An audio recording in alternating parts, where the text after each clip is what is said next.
everyone. Welcome back to the RePHIL studio. This is your host, SB Philosopher. This is your weekly Bang Dream podcast series giving you the best up-to-date information on upcoming news and updates to the game and franchise, as well as give you insight from prominent community members sharing their experiences and stories about the game. As always, feel free to check out our website, links in the description below to learn more about how you can support the RePHIL studio, either through joining the YouTube membership program or by subscribing to my Twitch, as well as fill out the feedback form if you want to see anything you want to see in the future or including special guests. And you can always meet our special guests by joining the Unga Academy Discord server. All links in the description below. Now, this week has a couple of pretty exciting updates, both on the JP side as well as the ENdori side. We'll be talking about that very soon before we welcome our two special guests into the studio to talk more about their stories. So pretty excited about that. Let's get started with the Weekly News Corner.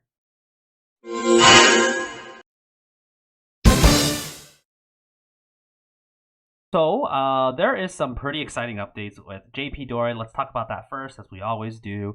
So right now there is a current full Pass the Palettes band event. This is the first since the Zombieland Saga collab. This Pass the Palettes event features Chisato and Eve, and it's a happy medley live. So another medley live pretty close to the most recent one, which was the Hello Happy Halloween event. So again, if you're not familiar with medley lives, it's basically doing it all by yourself. You're not playing with other people. It's just playing 3 songs over and over again in sort of a medley format with various points of scoring depending on which teams you use first, second, or third. So it's pretty interesting, especially when this is mostly done by yourself. So for those Pass the Palettes fans, this is a medley live for you. And it's also currently the event is attached with a Kira Fest or Kirameki Festival gacha, which features 4-star Aya and 4-star Tsugumi. And these are only be there for a limited time, and they have various skill sets, and it's a little bit different. So definitely look forward to that. When you pull them, you do get the animated arts and animated cutscenes right off the bat, so you'll know if you'll get them. So that's like really cool. So yeah, Kira Fest and JPdori events are going quite well right now, and this current medley live is, I think it's going for 8 days or 9 days. It's going for pretty long. So definitely look forward to that if you're a Pass the Palettes fan. We talked about this a bit earlier as well, where what would be the next event. Now, Venom has been added to the game, not really associated with any event. So we're not going to expect some sort of mixed Afterglow event next. It's probably going to be a couple of new full bands stories for events for the next while. I was speculating Roselia, but some people have told me that Roselia might be overdue for a Christmas event. Which it is pretty early. If they do a Roselia event next, then it's probably not going to be a Christmas event featuring Roselia. But it's also very likely that they'll just have a mixed event by that time, and they'll just have another mixed Christmas event, just like Prismatic Duo, which we'll talk a little bit more about that later. So we'll see how things go. I'm still fully expecting Roselia full event to be coming very soon. It's been a while, so we'll definitely look forward to that. So JPdori, a lot of really interesting stuff going on, and next week we'll talk a little bit more about like the cover collection and all that fun stuff. So it's going to be good. So in other words, let's talk about ENdori. And I already talked about Prismatic Duo, and right now that is the current event happening. So again, Bad Story 2 Afterglow still not here. Hello Happy World collab also not here as well. But first of all, Prismatic Duel is an 8-day event. People are kind of wondering why they're kind of changing back to the normal schedule. Now, there is a reasoning to it. They don't want the event to end on a weekend, like on a weekend day where no one's working, so that in case if there's like cheaters or such, they need to filter that out during work. So that's why they have it end on not a weekend, which why they extended it to a little bit longer. Now, if that's the logic, then it should be 7 days, but they made it an extra 8th day, which could tell us that they're trying to add a little bit of reassurance of trying to get this new update done. And also, of course, Prismatic Duel featuring the young Sayo and the young Hina cards, I think is a very highly anticipated event. giving an extra day for people to spend on gacha and tiering, I think logistically might make sense as well. But the main news here is talking about the update. The update that we are waiting for in order for Bandori 3 and possibly the Doremi Hello Happy collab to come out. So we got news from a community manager here, and I'll have the post and the comment on the side there for everyone to see and reference to. So we were talking about this 4.6 or this 4.7 update that was supposed to come out with Prismatic Duo, which of course no such update ever actually happened. The reason why is because they're actually skipping these updates and trying to go straight towards the 4.10 update. Now, that's a little weird. Again, they never really told us at that time, like they wanted to go straight to this 4.10 update. So, having one of us being delayed for pretty much a month now, and they just only recently telling us, is already like not a great look. But here are some of the updates that we are expecting very soon. The first one is the RAS 1-star cards and the area items opening in the Choo Choo's house. So you may have noticed that that side in the game is still grayed out, but there already has been a login campaign to celebrate that this is going to come out very soon. And so we'll finally get those RAS cards and those area items actually sooner, perhaps even sooner than this possible 4.10 update. Now, there has been, of course, people talking about why were there no miracle tickets. Apparently they're going to be coming out. There's a plural there, but let's be honest, guys. If they give us one, that's already like pretty like generous enough. Giving us more than one, I don't know, but we'll see. We'll see how generous they are. Miracle tickets, as I talked about before. When you have a miracle ticket, you could exchange it for a 4-star card of your choice in the inventory or sort of in the shop. So that's obviously a lot better for people, especially for those who are tiering, because you can then specifically pick a card that you want and make sure you get that card. There's some features from 4.6 and 4.7 that will be in the game as well. There are some limited missions that were missing that had 3-star gacha ticket rewards. So they're gonna catch up on a few things that they missed out from the previous updates. The main thing is the rewind forward option for rehearsal mode. I was really looking forward to this, and I thought this would come to the game sooner, but it's finally going to be in there, where you could rewind and forward to any specific part of a song in rehearsal mode. So it makes it a lot easier for you to practice very specific parts over and over again. So that's going to be really, really exciting and interesting. There's also the golden gacha ticket missions. So these golden gachas are the 3-star yellow tickets. To be honest, it's nice to have these missions and nice to have these tickets, but honestly, that gacha is a big scam, especially for those who maybe have already played the game for so long. They probably have most, if not all, the 3 stars. So, nice pulls, extra pulls, but I don't expect too much out of these gachas. There's going to be some missing songs like Discotheque. It wasn't initially in the game due to some copyright issues with Nana Mizuki, but Discotheque's cover is an END4DJ. Also, songs like Shin Ai, the original version, is in D4DJ as well. So, do expect some copyright songs to be coming back to the game, and because of copyright being fixed and relieved. And also some missing MVs from specific various songs, most notably from those from the film live. So, again, pretty exciting news that we're finally at least going to get some updates. Now, this does bring a question of, like, what will happen? Like, when exactly is this update going to come? We still don't know. And how is that going to affect the schedule? We also don't know.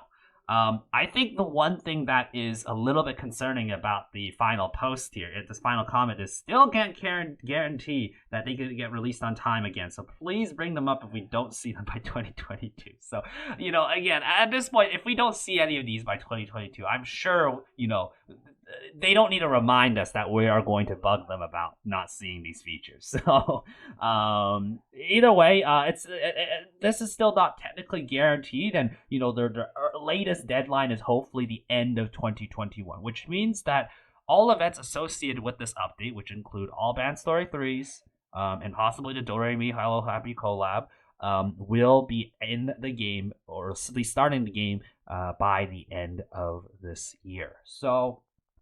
Now, some people have also told me and sort of remarked that, if the RAS area items are coming in very soon. Wouldn't that mean the update should be coming pretty soon, possibly as early as next week? Maybe by the time next week's podcast, I'd be talking about how this update's coming up very soon. Yes, it's a possibility for sure. But also, we have a bit of interesting discussions in terms of like what happens if that is indeed like coming up, right? Because they're giving Prismatic Duel 8 days. Perhaps they are near the closing stages of bringing this update out and finally bringing 4.10 into the game. So if that happens, then there's some pretty interesting discussions on what will happen to the schedule, because they skipped one of us, so they should probably go back to that soon to make sure that they could get that delivered for the people. But Title Idol is the Bandori 3 Pass the Palettes event that was supposed to be after Prismatic Duel. So would you do Title Idol first and then you do one of us and kind of go backwards in that weird order? Like, that's a little bit weird already. And also, Red Ignition is the next event, which is an Afterglow event that's supposed to be after Title Idol. And Red Ignition actually takes some story bits from one of us and implements that to the game, or into their story event. So if Red Ignition comes before one of us, that sort of adds a little bit of weird like timeline storytelling discrepancies. So you would think that one of us should come before Red Ignition. But if, let's say, one of us is the next event, then we have 2 cool attribute events in a row, which is not something they've ever done before. So you don't know if that's going to happen either. It's a huge, and you don't know if like Bandori 3 Afterglow and Pass the Palettes will be coming like back to back. It's all a mess. The schedule is a complete mess. I don't know exactly how they're going to tackle this, because no matter how they're going to tackle this, it's going to have some weird things going on. There's going to be some weird scheduling, some weird timing, weird implementation overall. And regardless, again, this could have been all avoided if they could just get that done, get that update done before this all debacle all happened. So again, our goal as consumers of this game is we still have to make sure we hold ENdori and Bushiroad accountable for what they're going to do. Of course, I have nothing but, respect to, the devs who are trying to work on this as quickly as possible. There must have definitely been some other things behind the scenes, some sort of weird communication barrier, or I don't know what's going on. But either way, let's just hope that they can get things done soon, and hopefully they can minimize the amount of damage that they've already done to our fan base, because again, frankly, a lot of us are still pretty upset on how everything has been handled. And next week, let's hope for, maybe I'll be talking about some positive news. Maybe this update will be out and we'll be able to talk about future events and what is to come. Yeah, so this is all I have to share for this weekly news. So again, light is maybe at the end of the tunnel of seeing one of us soon. But for the time being, we're just going to keep our fingers crossed. Hopefully this 4.10 update will come sooner than later, and we'll be able to discuss some of the features in greater detail about that update. So let me know, guys, in the comments, what do you think about this update about ENdori, and also like the timelines and what you think this upcoming timelines for the events are going to be. It's going to be pretty interesting for sure. But with that out of the way, let's hop into the other side of the studio. Let's meet our special guests, and we'll have a great time listening to their stories. Want to support the RePHIL studio? Check out our website. Links in the description below. Here you can learn more about the podcast as a whole, as well as complete our feedback form to give comments about how we can improve the project, as well as suggest any future special guests that you would like to see on the studio. You can also learn more about how you could support the podcast by joining the Filler Nation, either through a Twitch subscription. Thanks again to the Filler Nation members for your constant support, and a reminder that all Filler Nation members can access the podcast live when they are recording in the Unga Academy Discord server. We hope to see you there. All right. Welcome back to the studio, everyone. Let's us refill to 99 because we are ready to begin our special guest feature. And I have the great pleasure of inviting 2 special guests over to the studio. We have Ingo as well as Manny. Both of you, thank you so much for taking the time to join the studio today. Thank you for Yes, thank you for inviting us, actually. Yeah, for sure, for sure. Um, I'll let you guys take the floor in terms of intros. Manny, why don't you go first? Talk a little bit more about your achievements and just introduce yourself to the people. Well, I'm Manny. I like to introduce myself in most places as almost everyone's snarky Mexican.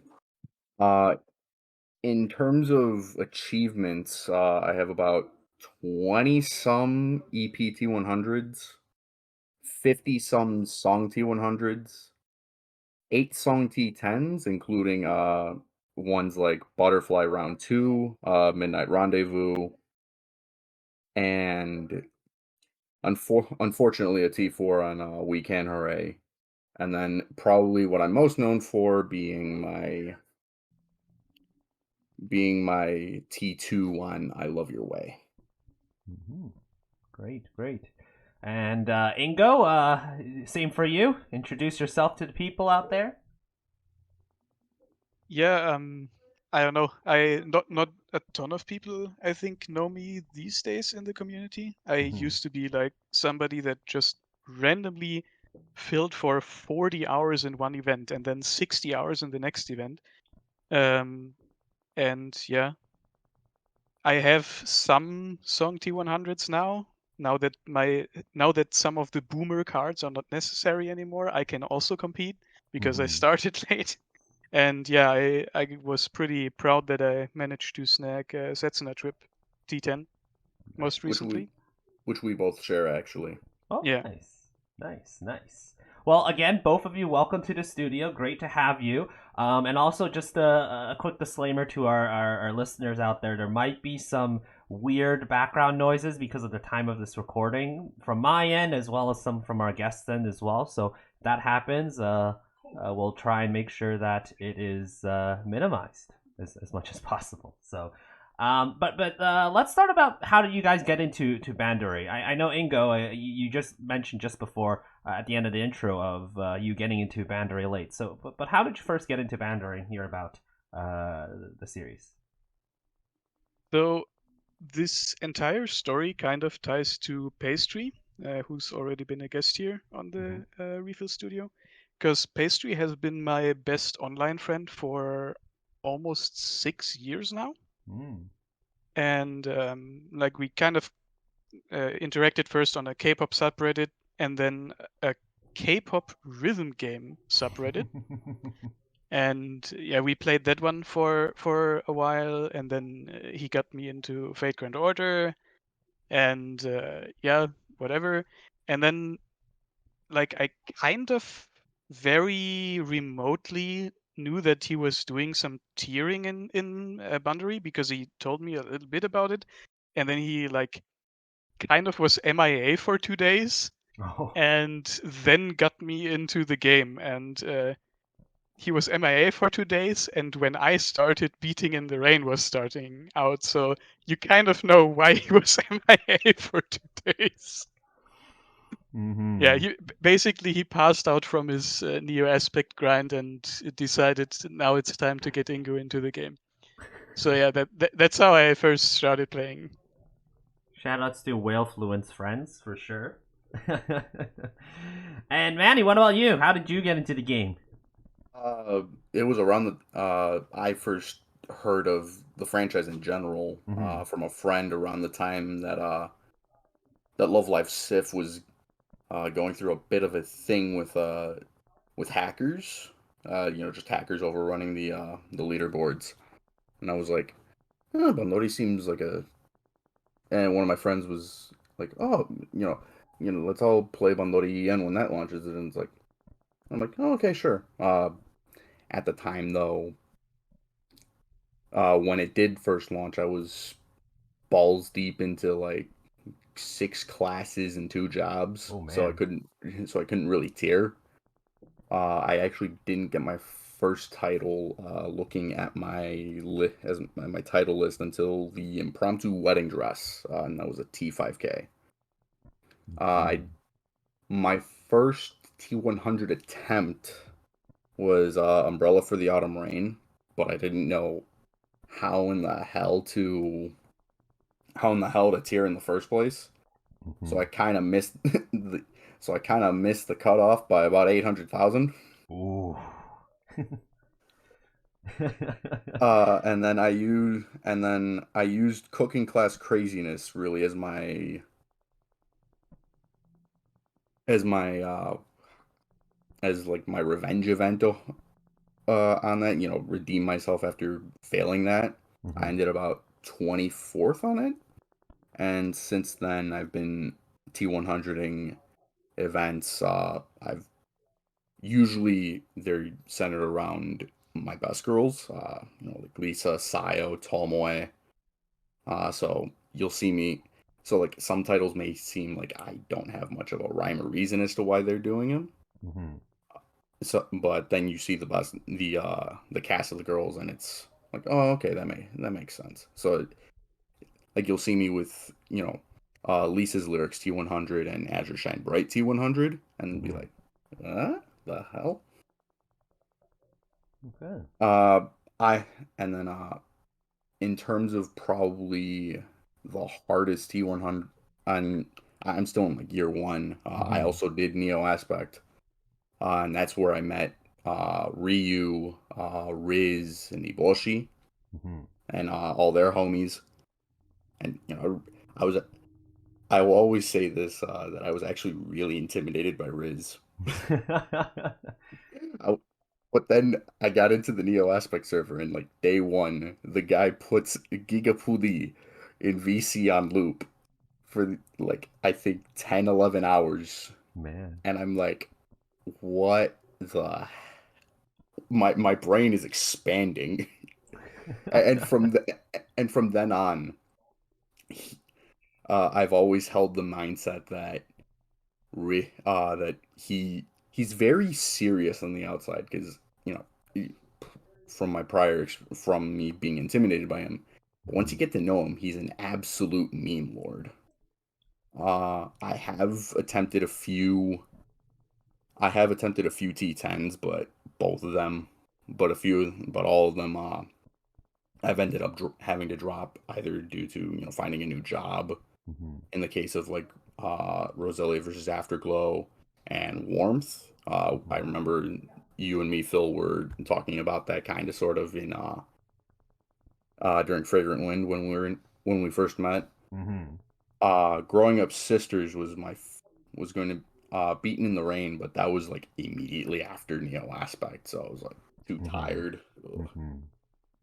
And then the first time that I actually like went hard for T10 was Growing Up Sisters, but that was shortly after Once More Luminous, and if you know your Bandori history, Luminous is not the brightest event under the sun. But since then, uh, but since then, I have just continued T100ing because not that I don't feel the urge to T10. It's just that like I like my sleep. I like sleep a lot. For sure. But and since then, yeah, like I said, I've been T100ing most of a fair number of events. There's some times where I'm just like not in the mood to do it, but it's whatever. Like with NFO2, I planned on T100ing, but with work being because for a while I was working retail, and retail's kind of kind of brutal during back to school, which was during NFO2. So I'd rather sleep. Well, Manny, it was a very interesting way that you got into the community, right? Learning about, event.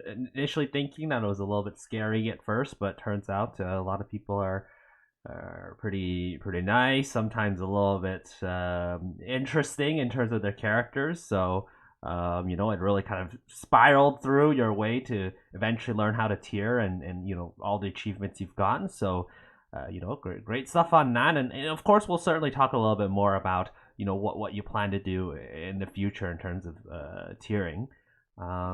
Yeah, so it seems Manny, you were quite influenced by a lot of people to just kind of tier pretty often, go for the T100s and such. Ingo, were you ever influenced at any point, to get all these T100s or even T10s?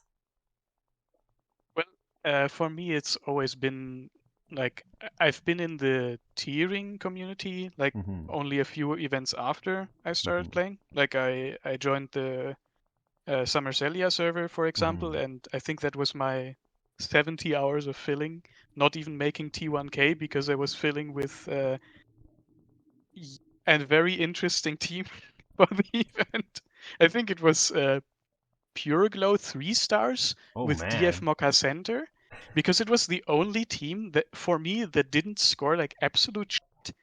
Because I didn't want to drag the room down, obviously, because it was like my best homie playing, and yeah, and yeah, then I've always like thought about like considered going for events. I had the very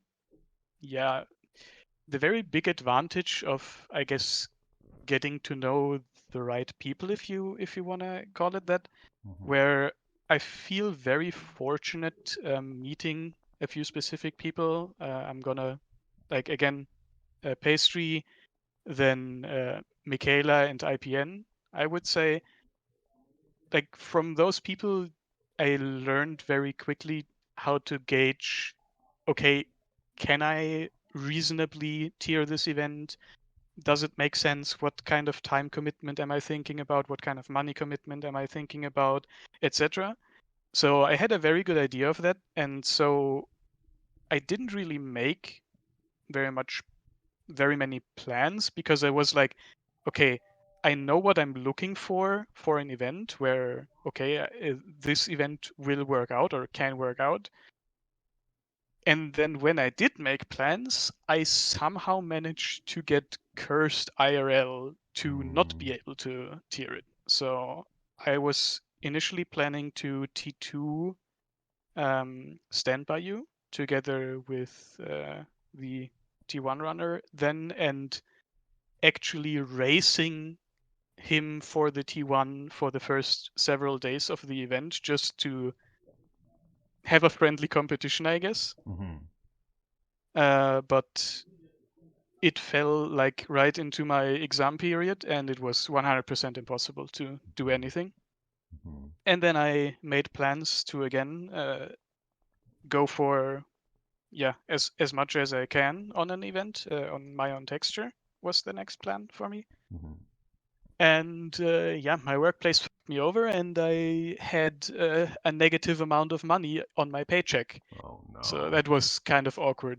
So I couldn't go for that one either. And then I made plans, and suddenly Bandori EN decides to shorten events, so I can't tell when the fucking event is going on anymore. So here we are. But yeah, I eventually just stuck to one event, even if it wasn't ideal IRL wise, and got a T10 in an Etude to spread our wings. And yeah, I'm happy with that. And yeah,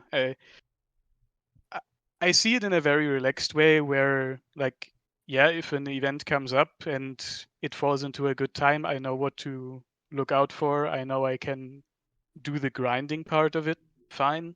It's just, yeah, when it lines up, I can do it. And there's no rush, right? You can always wait for the right event. It is it's a very interesting perspective, because again, Ingo, just like what you shared with Manny, similar to what Manny shared, so it seems like both of you had experiences where you wanted to do an event, you had all these plans, and then last minute things happen, and the plans don't go the way you want to. And Ingo, like, see, the way you approach it is that, well, there's always other events that you can do, always trying to, balance within your limits, right? And what you have. So it's certainly understandable that that's a way to kind of work around that. Manny, I don't know if you have similar thoughts. Again, Ingo's just shared with us how he also, just like you, had obstacles in the way, and the events he initially had planned were not going the way that he wanted.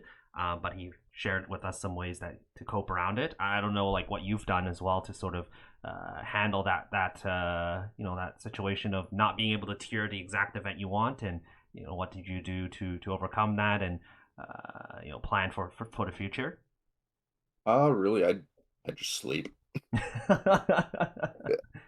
Really, most of how I do things is like, do I want to tier it? Yes. Do I want to tier it? No. If yes, let's go for it. If not, let's sleep.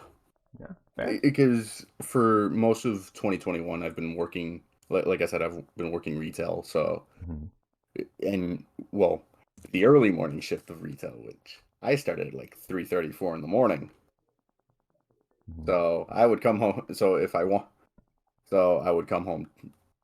So if I really wanted the event, I would, just I would force myself to, just, get the hour or two in of flames. But really, most of the time, if I'm not going to tier, I'm just going to sleep. Just like legitimately sleep and relax. I'm not going to. I'm trying to not make the game a chore. Yeah, for sure. I totally agree with that. Not adding too much personal sentiment, because again, it's at the end of the day, you don't want to beat yourself over it if you can't get something done, and it's only because like something that's out of your control affected your way to tier for something. So I do really respect how you two approach tiering in a more nonchalant way, but it's really interesting, especially how as a lot of these event tiering is really dependent on timing and really dependent on how much you could grind for an extended period of time. I'm kind of transitioning here because, of course, with song tiering, I think the preparation is quite different. You don't necessarily have to spend maybe not as much time as you would on event tiering. It's just a lot of preparation beforehand. So, Manny, maybe you could share a little bit about what you do as someone who's song tiered quite often. What you do to maybe prepare in advance for song tiering, and how is it a little bit different from event tiering? Well, for one, I don't prepare. I don't prepare for song tiering at all. Fair. I I literally, well, I see what events I'm close to like full optimal for, and I go for those mainly. Like with Rumbling Memory, I was planning on going for Blue Rose Pride's songs anyways. So which I needed the Christmas pair for, so I was like, oh okay, may as well go for Rumbling Memory as well. But for most of the time, uh, there's little to no preparation that I do. Literally just go in, roll until optimal. If that means a spark, that means a spark.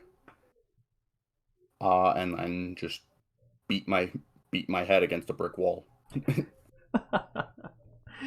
I'm not kidding when I say I outscored a lot of people on Power of Love just by beating my head against the wall. Oh, did you ever have to do like? Was there a time where you had to like look at a song that you want, and you're like, I need this gacha from like an event like maybe like 3-4 months prior, and you were rolling on that, or were you really kind of just going on a whim and seeing how that goes? Uh, yeah. There is actually for the upcoming event on with Prismatic Duo, where you do need Teacher Sayo from Fragrant Wind that UT tend, and you do so, which is really the only reason that I rolled for that banner. Okay. Yeah. But other than that, like unless I'm, because I actually posted a little off topic, but I did post a meme like about an hour or two earlier of on Twitter of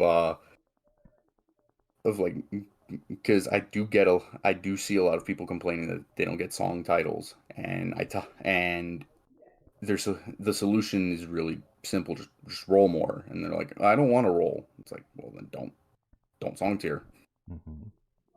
Yeah.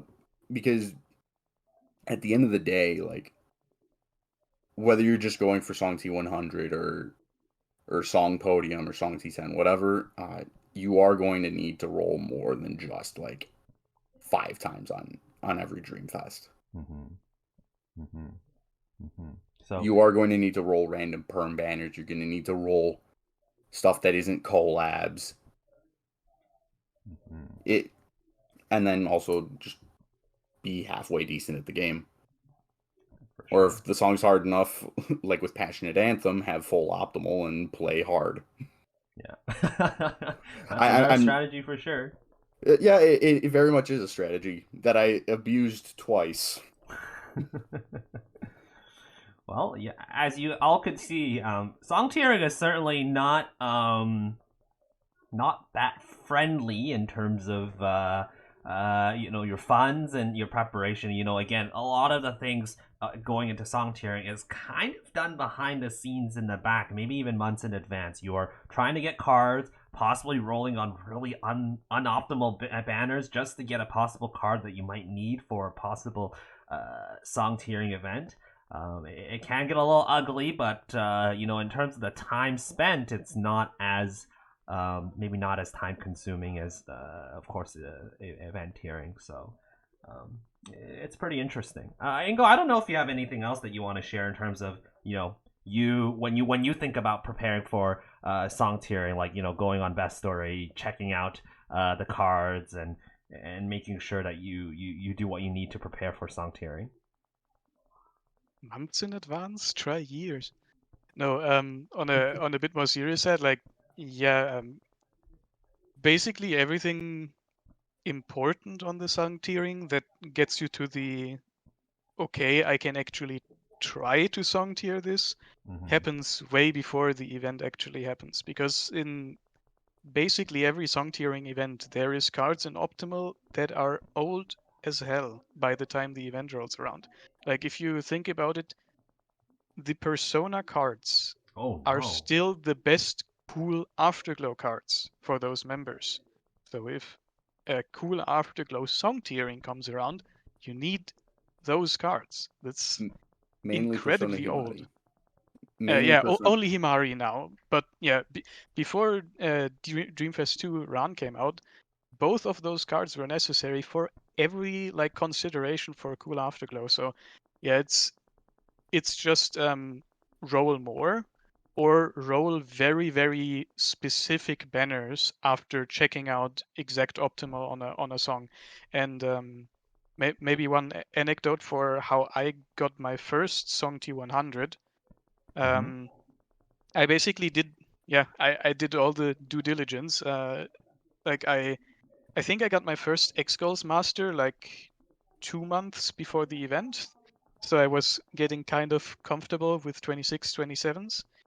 And on the Miracle ticket, almost half a year before that event, I ticketed a card that I would otherwise never use, basically, on a team that I had exactly 0 other members of. But for that event, my team was like looking, I can maybe T100 this, and with that card, I managed to I miracle ticketed What a Wonderful World, Hina, and then got song T100 in the songs on Popping Through Down the Hallway. And yeah, in my case there, the preparation also included playing on JPdori to see the songs or the other difficulties, because I was very not confident in the songs. But yeah, nowadays it's similar to Manny. Like, I do look ahead to events a bit more than Manny, I think, just because I have less cards than Manny does. It's just the way it is. Like, I have to look more for songs, or look harder for songs that I have good teams for or close to optimal for. And then I just put in the stars, I guess. Like my song T10 I had to spark for, but I got the song T10, so worth, I guess. Why don't we expand a bit more about that song T10? Did you guys know that both of you were attempting at the same time for Cessna Trip? No, not at all. No. I was looking at who has optimal or has pre-gacha optimal for Setsuna Trip like several months before the event, especially considering because you had to roll New Year Ako for optimal, and even before that you had to roll for Dreamfest Kasumi, and Or you just had Lux to Factor. or just Luxaker on a random Dreamfest, which is kind of unreliable. And well, the other cards were ticketable. Like Comic Panic Mocha is an extremely old card, and I'm pretty sure Manny did not have to ticket her. I'm pretty sure he just has it because he's been I just playing Lux so long. Factor Yeah. one banner. Yeah. And yeah, basically I was looking at, okay, these people have pre-gacha optimal, or these people are have Dreamfest Kasumi and Comic Mocha. They might be rolling on Ako. Let's see if they're rolling on Ako. Okay, I got Ako pretty cheap. Okay, maybe this is gonna work. So I then planned, okay, I wanna have Spark ready for when Halloween does indeed come, because I think I can not only T10, but I can kind of contest podium here, depending on how lucky some other people get, because I knew more or less. I think I knew 7 of the people that ended up in T10, or knew beforehand that they were going to be in T10 based on what teams they had. So yeah, I prepared a lot for that one because it was my first shot at T10, and yeah. Okay, that's a lie. I had a shot at T10 before, but that one was unplanned, and I messed it up some other way, I guess. Ah, oh well. Well, what was the grind difficult for you, Ingo, to get that Setsuna Trip top 10, especially considering that it is a 27 song, it's expert, and technically in ENdori terms, that song was just going to be fresh into the game. It's not like a new an old map, right? How was that experience overall? I mean, if you if you knew me better, then I guess people would see this as a rubbing salt in the wound or something. No, basically the way Setsuna Trip went for me was the event starts, I roll, I have to spark, I skill level, I firefight, get a 2.266 million score, and I don't improve on that for 11 days, 23 hours, and 48 minutes.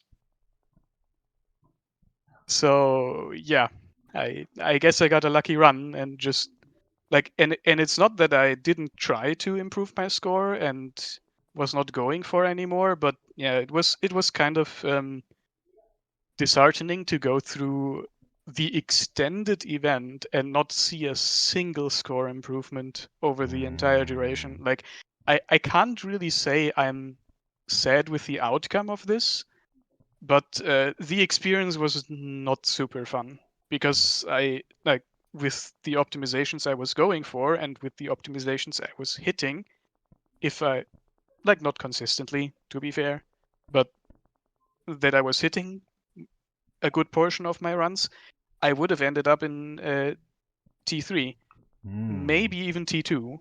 I'm not sure if I think if I actually hit everything the way I intended it, I would have been like slightly above Aqua's score. But yeah, it just didn't happen. And that's the other thing. I think you said okay, there's not as much time commitment on a song T10.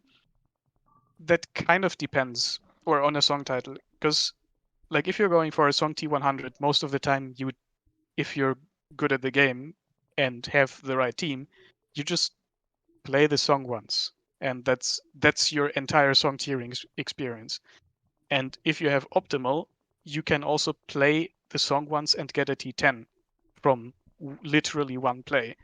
But if you're going for a contested T10, like where a lot of people have optimal or close to optimal, or even going for podium, you're grinding out the skill proc order so much, and depending on the event team, the skill order can be a 1 in 120 chance to be correct. 2 in 120 chance to be correct. So yeah, if the game doesn't like you, you're just not gonna get the proc. And if it's a 27, maybe you can't even do that many games per day. So because you tire out. So it's a question of, okay, can you get enough games in that you have like 1 or 2 perfect procs, or maybe 3 if you're lucky. So yeah, it's like if you're taking like, I guess it's a question of how seriously do you want to take the song tiering, or how much do you want to grind every time. But it's not like there's no grinding involved. Like because of the skill order being random in Bandori, you have to have quite a bit of patience and frustration resistance with the game. For sure, for sure. You know, it's funny, Ingo. You mentioned how you mentioned how unlucky you were. You had to spark for a gacha card in order to make an optimal team. So Bandori did not give you the luck there. But then, for whatever reason, in the very first few attempts on the song, they gave you probably one of the luckiest runs ever, and that ended up making you actually a bit even more distressed about the whole run, because you could have done better, but things again just didn't work out with the luck. So again, with solitaire, it is a little bit of a struggle. You need to have the luck for gacha, you need to have the luck for skill order, and websites like BestStory give you the resources needed to give you what's optimal skill order, any sort of optimizations you might have to do, and it's certainly not easy on 27 songs. So it's really interesting to again to hear that experience. And Manny, I don't know if you had if your experience was vastly different from Sex and a Trip, or maybe you want to talk about an experience, maybe one of your song tens, one of your many song tens that maybe you found to be very difficult, maybe maybe similar difficult that you had a time that you had like what Ingo shared. I do have a few. Well, to talk about Sets in a Trip, unlike Ingo, I didn't have to spark lock. I got her in like 5-10 pulls. Sorry for the flex. But I forgot to change. What made my honestly, Setsuna was probably one of my more frustrating runs. It's because for some reason I couldn't get past 2.21. Yet I was seeing people like Ingo and all of them, score 2.25 minimum. 2.5, 2.25, 2.26. All the way up to Shades, scoring 2.27 for the T1. And I'm trying my damnedest to upscore. It takes me 6 days to realize my area items are wrong. Oh no. I am probably the one person that is thankful that Halloween this year was extended by 6 days. Because if it weren't extended, I guarantee you I wouldn't have the song. I wouldn't because I was like, okay, let me give myself a different center just to give myself a breath of fresh air to see what's going on. And then I check my band power. And then and then from there I'm like, wait, my band power's too low. The hell's going on? I check my area items. They're still set for pre-gacha optimal. So I set them, and then the first run I get is a 13 grade full combo. And I upscore all the way up to 2.25.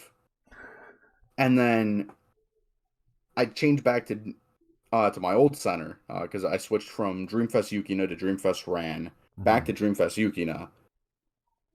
I get a 10 grade 1 miss run that upscores, and that ends up being my song to my 8th place finish. And I'm just like, Manny, why are you such a dumbass? I was damn near ready to just face palm myself with a frying pan. Man. It was a similar experience with "I Love Your Way." Because "I Love Your Way" I honestly think "I Love Your Way" as a 26 is a harder song than "Setsuna Trip" is as a 27. Thankfully, I was like one of 7 people that had optimal. I was going to be content with a song T10 on "I Love Your Way," but thanks to probably the most infamous JP player right now on EN in Ababa, baiting me into going higher and actually giving me a route to chase. I end up with the T2. So that was those were probably and then also I do have a bit of anxiety, performance anxiety, because I was, I see during Weekend Hooray, I see both Pandar and Lovely, just beat my score in like 1 to 2 games, and I'm just like, ugh, keep going, and I could barely get past the average AP score that song run, and I think within the last 2 hours of the event, I get voted.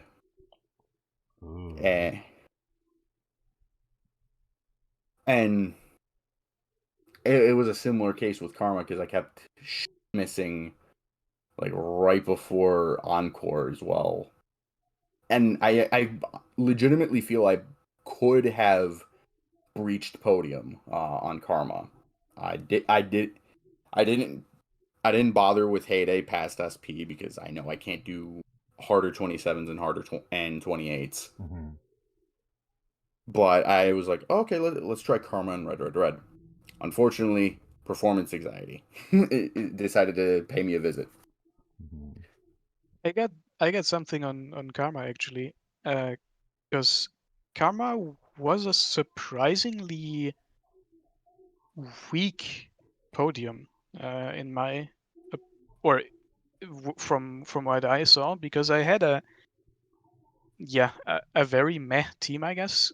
I think I had 2 of the wrong cards, wrong Tomoe, wrong Ran, and like I was content with just T100 until I saw, wait, I'm actually 16th on Karma.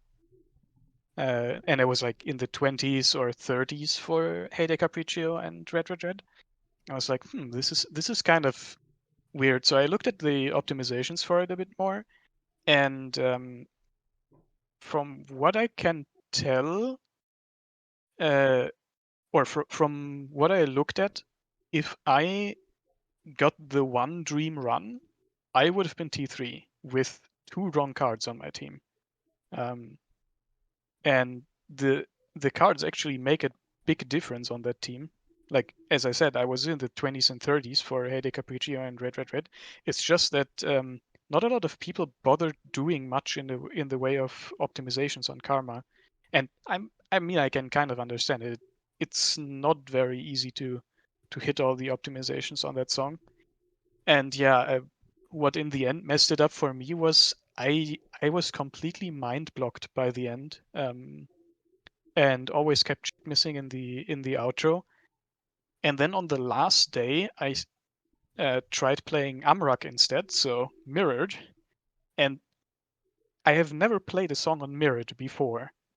So I start playing it mirrored, and suddenly I'm never dropping combo anymore, and I'm hitting all the optimizations. But at that point, I had like 2000 CP left. So yeah, it just ended up not working out.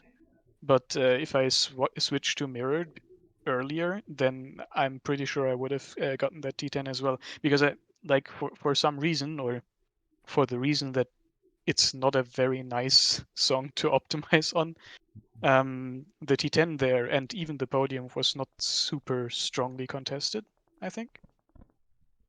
Just a reminder that all special guests featured in the RePHIL studio can be found in the Unga Academy Discord server. Links in the description below. Join our great community who is very passionate about Bang Dream, tiering, and many other interests. And we have weekly community events as well as contests for people to complete through challenges. Of course, all Filler Nation members can access the podcast live when they're recording in this Discord server as well. So we hope to see you there. So again, some songs are not as easy as others for song tiering. I'm sure that, you know, as you mentioned, Manny, the next event, Prismatic Duel, Sisters Noise, I can imagine that being, for instance, quite competitive, being a relatively easier song, a short song too. So, and a lot of people are already tiering for the event, so I could see that being, for instance, an event that could be quite competitive. It would really depend because it's not just how easy a song is or how short a song is. It's also how easy the team is to build or like True. how much because there is the very big elephant in the room of, do you have ReZero Wrinkle and do you have Dreamfest Tomoe? That is true. Because if the song is easy enough and the team is easy, like with let's take Winking Cheer for example, that song is a 23. There was someone in Pubcord trying to song T100 it, but they didn't have a pure Chisato at all. So they were literally trying to climb up. They were trying to climb up an unscalable wall while their entire body was covered in butter. They just kept slipping down and down. Just because the song was so easy and the team was so common. You know, Pure Pasupare being a team that's been relevant for about, I want to say, 3 years at this point, which kind of leads into, you know, why I have I Love Your Way T2. You know, I was probably one of like 10 people that had full optimal for that event, and one of 7 that won it, that actually like tried grinding it out. Yeah, I would add also that even if a song is easy, like especially on the like very low difficulty rating songs, like on the 23s that get a song tier, oftentimes there just isn't a lot of opportunity to even optimize. And you can kind of see that on Winking Cheer, like the difference in score between T1 and T10 is 5K. Like, wow. That is 2 or 3 optimizations difference, basically. And on other songs, like on We Can Hooray, the last song tier before that, the difference between T1 and T2 is 5K score, right? So it always depends like on the song, and it's like, yeah, BestStory has all the resources to show you what you can do or what you might be able to go for or whatever, but it's always a very difficult thing to know, okay, I can kind of make this work somewhat consistently. I can try going for this. And yeah, like if you're on the border to T100 or on the border to T10, then optimizations can like get you there, for example. But the difficulty of the song is not the problem then anymore.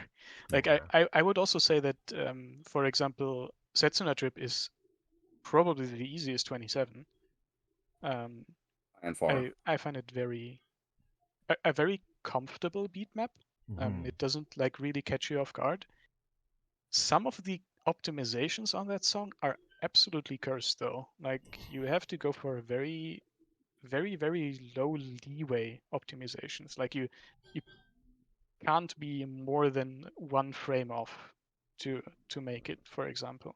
And that introduces a new axis of difficulty, I guess, to song tiering sometimes. For sure. Again, go ahead. Like I know for to talk about sets in a trip, I know skill 6 was like some 3-finger bullshit that I think JP was even players on JP struggled to hit. So that's to speak of how cursed some ops can be. And then I guess to wrap up to give something that I probably should have added like about 5 minutes ago. Uh, Take breaks when you're song tiering. Mhm. This is something that I learned with I Love Your Way.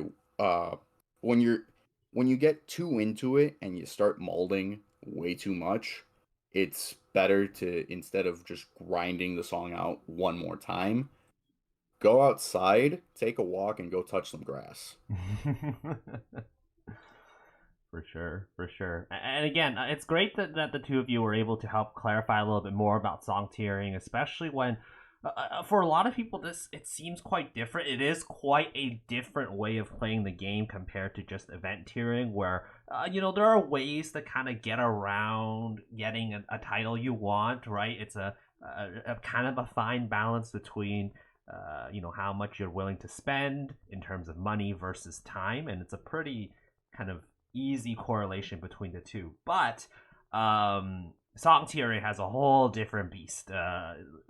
RNG comes into the factor as well, and your skill level in terms of not just being able to play the song well, but being able to play the song in a different way. So again, it's great to hear from both of you and to like clarify about like some common misconceptions about song tiering. For instance, easier songs not necessarily being easier to tier. So again, it's great to hear both of you guys and learn more about this topic. Um, I do want to just briefly get to move on and just talk a little bit about just very briefly about high score rating, because again that's also another way to test people's skills in I guess a little mix of like skill in the game, but also how whale their team is and their account is. Manny, do you ever do a bit of high score rating yourself? Yeah, I do do a bit of HSR grinding every so often. I Mm-hmm. think I took most of I forget what is it, Einsatz. Mm-hmm. I took most of Einsatz just to chill and you know boost my high score rating. And it does involve a lot of the same things that song tiering does. You're gonna be able to you're gonna have to be able to play the game at at a reasonable level. But also, like you said, how whale someone's account is. But that's not the entire case. Mm-hmm. Currently, the best team on for free live high score rating grinding is Cool Haruhapi. I'm currently, I believe, eighth on the Bandori leaderboards for high score rating. Mm-hmm.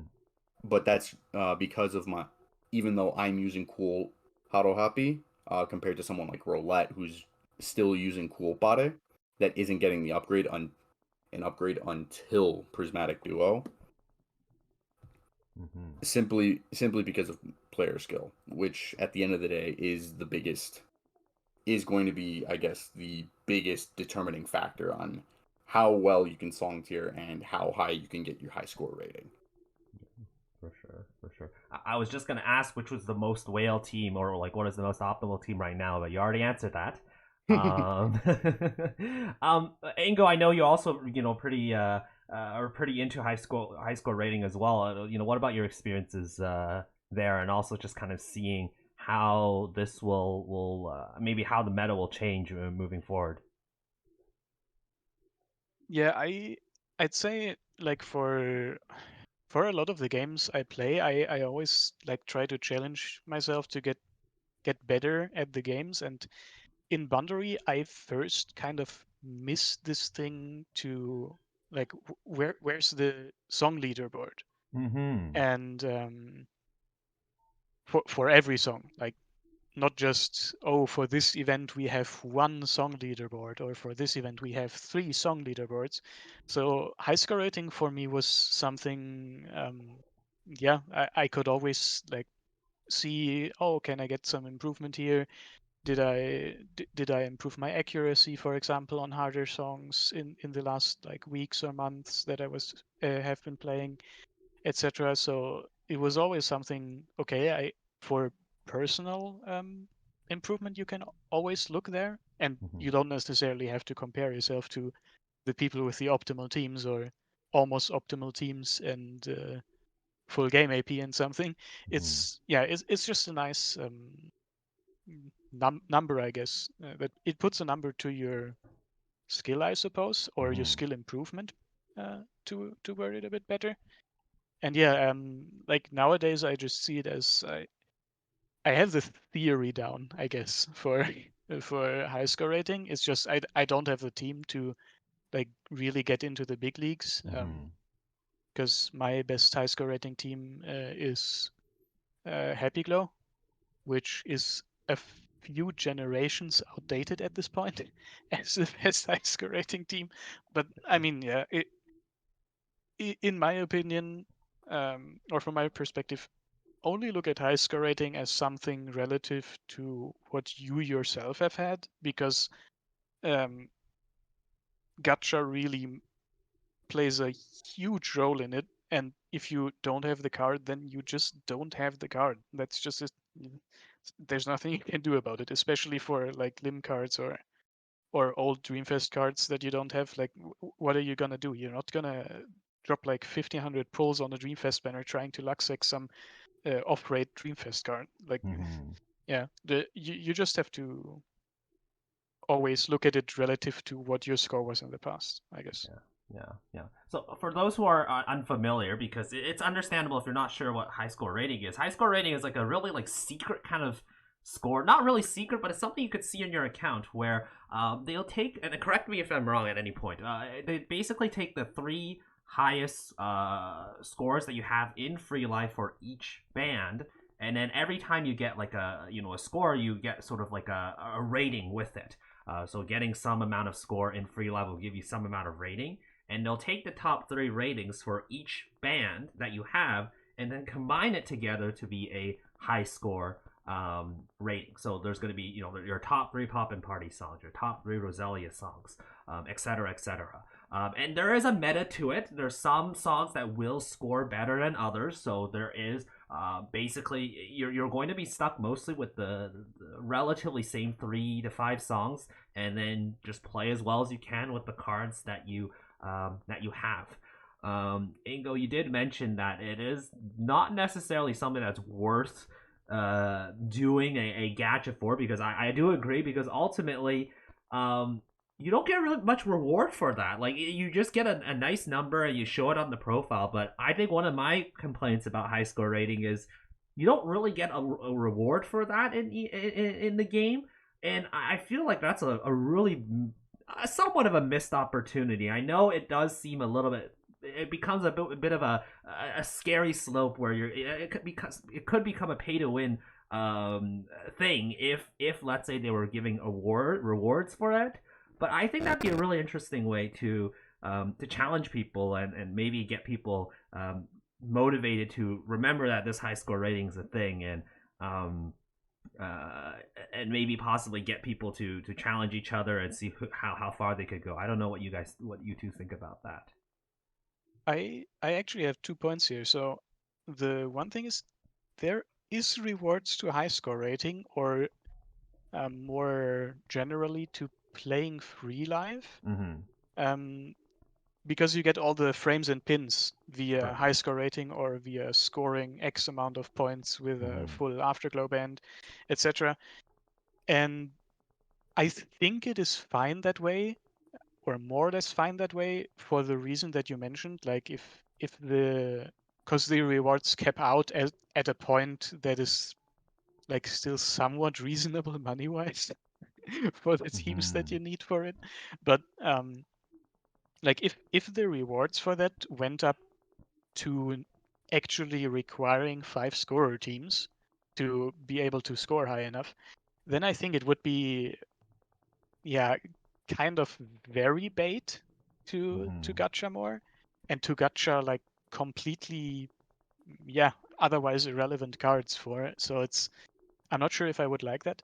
And the other thing is, so I mentioned that I played like a K-pop rhythm game with Pastry before Bandori, and that was my first rhythm game.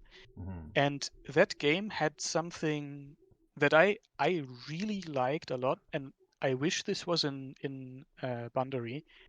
Basically, when you're free living or when you're playing songs, every like 5 to 10 songs, you're gonna get I think a high score chance or high score quest or something, challenge, whatever.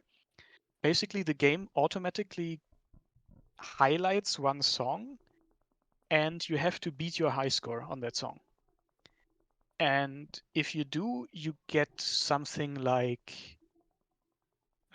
so in that game you were very locked by a currency that I would liken to coins in Bandori the most, but coins are not really a currency. You just stack up millions and millions of them and never think about it. But so basically you needed this currency for every upgrade of any card or whatever. And whenever you beat your high score in a high score challenge, you got like 6 to 7 times the normal amount of that currency. So like you could think about it like you're playing in free life, and the rewards you're getting from that game are not multiplied by 7 if you're three flaving, but they're multiplied by 30 or something like that, right? That would be something, and I think that could be a fun thing where maybe it doesn't even have to be that often, or like say you have a weekly challenge where increase your high score rating on one song, or increase your maximum score on a poppy per song, for example. That could be a fun thing to challenge and keep people engaged with free life, I guess. But I don't know if they want people to be all that engaged in free life and don't just want them to play events mostly or exclusively.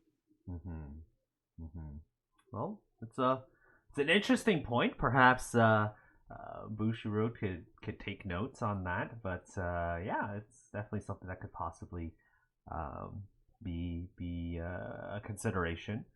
Manny, I don't know if you want to add anything else to this HSR discussion. It's not so much related to HSR, more Sure. so to like accuracy play, the accuracy of how one plays and everything. But I do kind of wish the international version implemented something like JP's Garupa Cup, like a once a year competition of trying to be as consistent and quick to APing songs. Obviously, I know it would knock out a lot of song tiers that just get by being whale as hell, myself included. But it is something that I feel would keep people engaged in trying to improve how well they play. Not necessarily trying to like get their HSR up, but maybe trying to get their just overall player skill level up. Yeah. Otherwise, we have to resort to fan-made tournaments, right? Yeah. I know. Thinking About emoji, thinking emoji. But Bonk. yeah, I do agree. Having an official tournament would be super sick. Plus, the titles are actually kind of nice looking. True. I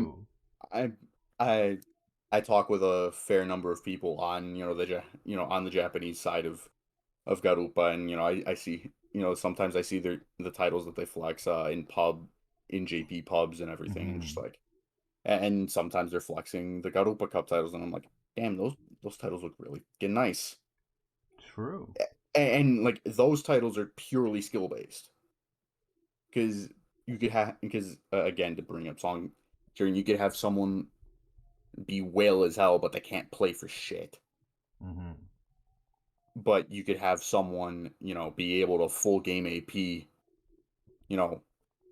blindfolded, but they don't have a single team, so they can't get a single song title. Mm-hmm. Whereas with something like Garupa Cup, we would have something to just gauge general player skill level. For sure. Oh. It's also like from JP song tiering and from JP Garupa Cups, there's a few names that people seem to recognize for very, very cursed optimizations that they managed to do, which is pretty funny. I just thought of this since Manny mentioned talking to a few of the JP people.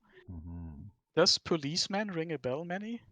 Very much so. I was actually in a bit of a conversation with him this morning. Wow. Great. Because Do he you got both. know? Do My you bad. know if Policeman played special or expert on Flame of Hope? I don't remember what he 'Cause played on Flame of Hope. so for reference, so on Flame of Hope, expert scores higher than special, but special has more opportunities to optimize. So fully optimized, special scores higher than expert. And the JPT1, I think it is Policeman. No, JPT1 on Flame of Hope is Riri. Oh right, it wasn't. I think Policeman was T2 or something. But yeah. No, So, I don't think they were T2. what? I think they were like T8 or something on Weren't Flame they? of Hope. I don't think they got. Actually, maybe I'm mixing up songs. But so the gap between T1 and T2 on Flame of Hope was pretty much gigantic. Like not a lot of songs have such big gaps. Mm-hmm. And after looking into it, I found out that they either did every single optimization on Flame of Hope special that doesn't involve plus 12s or 3 fingers, but every single other one, however cursed they may be, or they did 1 3-finger ops on expert. So I'm kind of curious to see like which kind of pain they chose, I suppose. Considering who the JPT1 is on Flame of Hope, yeah, I don't think it would be very painful. The person the guy who got JPT1 on Flame of Hope is actually pretty notorious for being ridiculously good at the game. If all throughout 2020, I remember seeing another JP player's spreadsheets of who got podium and T10 on X Y Z and X Y and Z songs for I want to say 15 straight songs or so. Riri, the guy that got Flame of Hope T1, basically 15 times in a row he sung T1. Wow. That is ridiculous. Yeah. So yeah, whenever we talk about like how like hard it is to EN song tier, think of JP song tiering as like EN song tiering on cocaine, where everyone is Ababa or better. Yeah. Crazy. For the record, the scores for Flame of Hope T1 are 2,398,542. Second place, 2,391,767. Yeah, so the 8K gap, which is or 7K gap, which is super rare to ever see in JP. Wow. That is crazy. That's a whole other metagame, whole other discussion. It's crazy to see how there's definitely some people out there in JP that really are super good at the game, and stuff like Garupa Cup really, again, as we mentioned before, could really help them push their skill to the next level. And again, maybe something like this could really push people to the next level in EN as well. Really see who is the the biggest gorilla in terms of skill in the game. So, Lovely. yeah, maybe we'll see that. If he had more teams, he would probably make Katon blush. For sure, for sure. All right. Well, we're running out of time here on the studio, but just before we wrap up on questions and such, a quick question for both of you. Any future events that you plan to do? We'll start with Manny. Manny, what kind of future events you plan to do in terms of event tiering, song tiering, whatever? For event tiering, I guess, yeah, definitely I'm going to be doing Prismatic Duo alongside trying to run T10 Plus song on Sisters Noise. Mhm. For song tier, for just dedicated song tiering, I am going to be going for Northern Lights on Three-Legged Race. Mhm. I'm still on the fence if I want to try and do Red Ignition. The Red Ignition songs. Obviously, I can't. Like I said earlier, I can't do 28s. So Sensen's kind of out of the question. And do True Color and Ready Steady Go. And I would Nobody like. has the team. Yeah, that too. Sorry for baiting you. True. And I would also like to see a legitimate Ready Steady Go T1. A bit of a JP thing, but it is highly suspected that the T1 on Ready Steady Go on Red Ignition is an account share.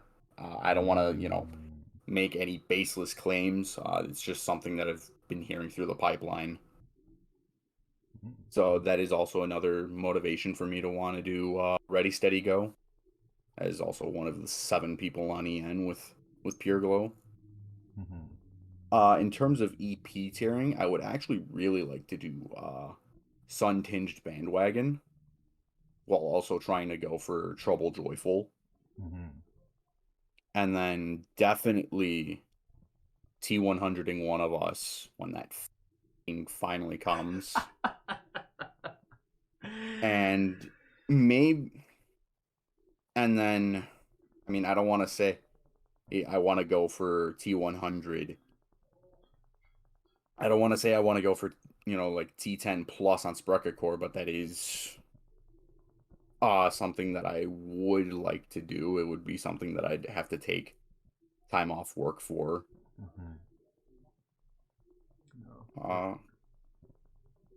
But yeah, the main things would probably be Sisters Noise, Northern Lights, Bandwagon for both EP and song Bandwagon.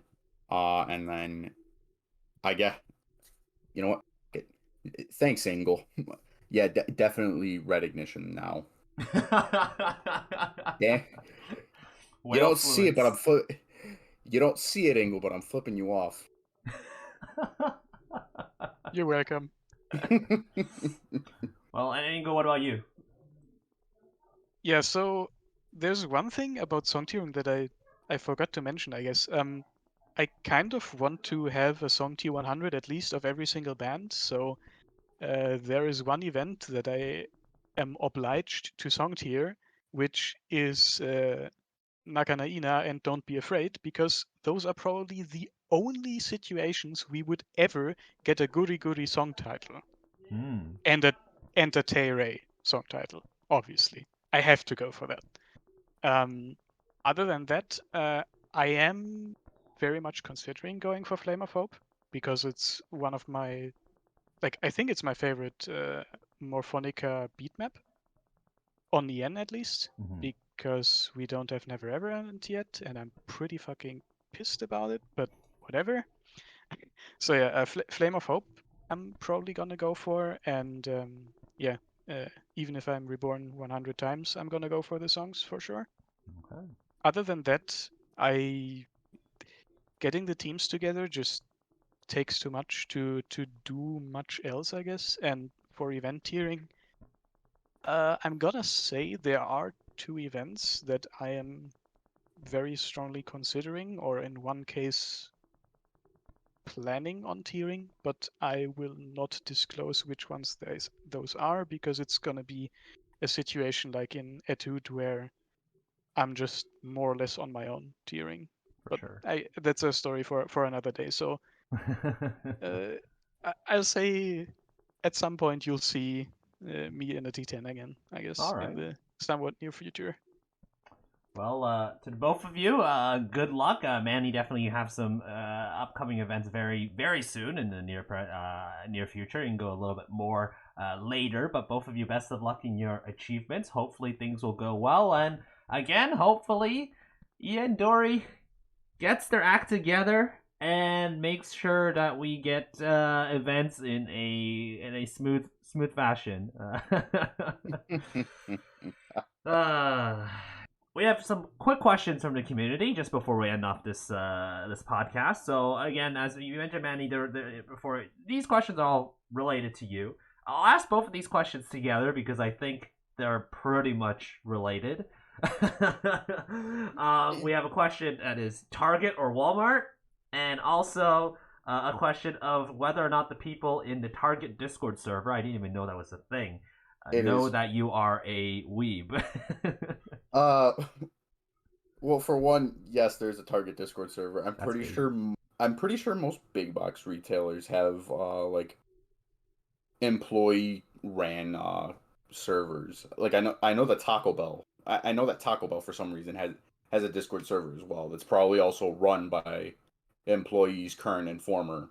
Mm-hmm. But I'm pretty sure they know I'm a weeb. If they don't, well, I've apparently done a decent enough job of hiding it. Even though I'm pretty sure it's obvious from my profile picture that that isn't me. And then as per if I prefer Target or Walmart, this is completely unbiased, but yeah, Target. Not because I worked there for 10 months, but I just have a thing against Walmart after, the previous, like, not my previous job at Target, but because of a job before that I had for about 5 months. Well, don't come to Canada because Target got chased out of our country for being unsuccessful, and now Walmart's taking over. I mean, just going off of how my Target store has been ever since the new store director came in March. I don't see us I don't see him lasting much longer. Oh, here in America, if that's the standard. Oh, yikes. Well, that's all for today, guys. A very productive podcast. I'm so happy to have you guys come in and share a lot of really insightful information about, just our thoughts about, song tiering, a little bit about what we like to see moving forward in the game. It's been a great pleasure having both of you on this podcast. Any last words you would like to share to the viewers out there?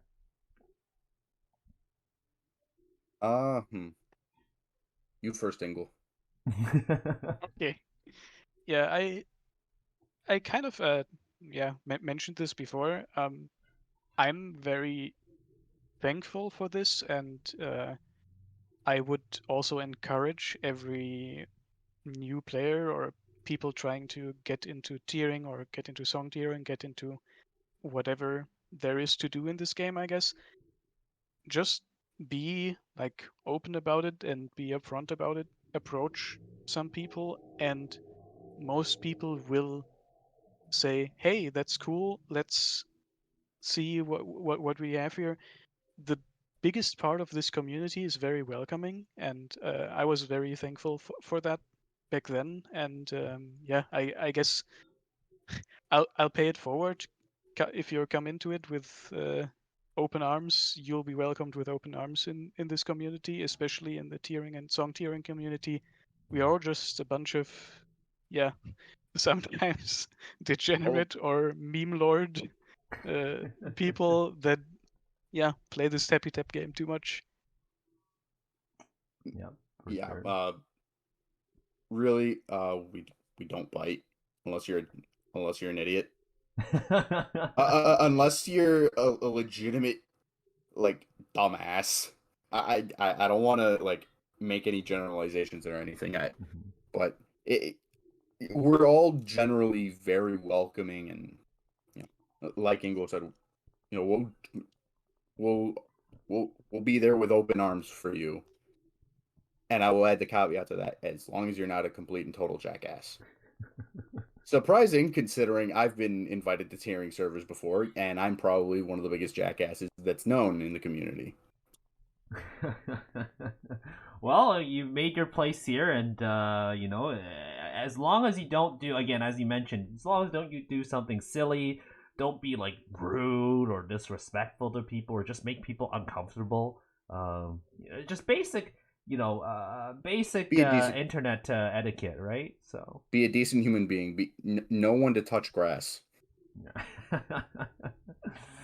Well, again, thank you to the two of you for joining the studio today. And again, all of our special guests can be found in the Younger Discord server. And again, all links in the description below, as well as you could follow them on Twitter. Their Twitter handles are on the podcast as well as in the description below. So feel free to give a follow. And of course, as they mentioned, feel free to join the community, either my server or Pubcord, the official Bang Drinks server. There's many people out there who are very welcoming and willing to interact with you, and make sure you feel welcome here. So with that out of the way, guys, the set has been complete. Thank you all so much for listening to this episode of the RePHIL Studio. We hope to see you at the next RePHIL with all the cans ready for our next episode. But until then, thank you all so much for listening, and take care. Bye-bye now.